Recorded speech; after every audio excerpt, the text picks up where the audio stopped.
दिल्ली। लोगन लइका को जाता है जान, जाए ससुराल ये बुझाता है जान। हे जान सुना, लोगन लइका को जाता है जान, जाए ससुराल ये बुझाता है जान।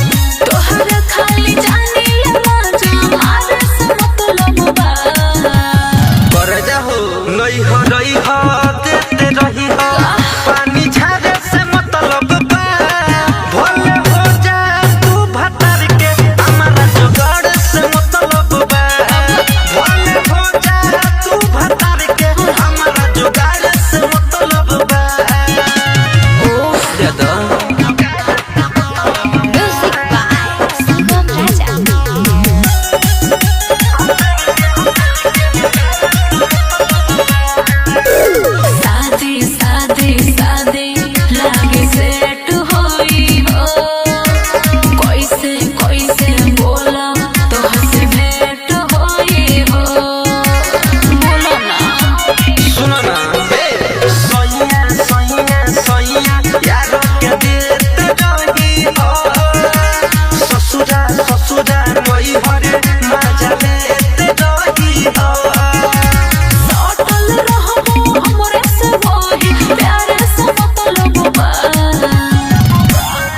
नहीं हो रही हो देते रही हो पानी झारे से मतलब बा। भोले हो जा तू भतर के हमारा जुगाड़ से मतलब बा। भोले हो जा तू भतर के हमारा जुगाड़ से मतलब बा।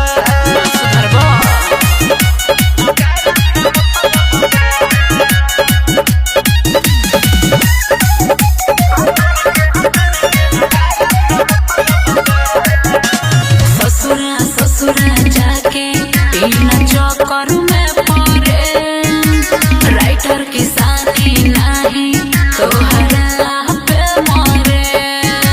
बुझाई कोई भेद न जानी बतिया बतिया गोरी विदेश के मानी।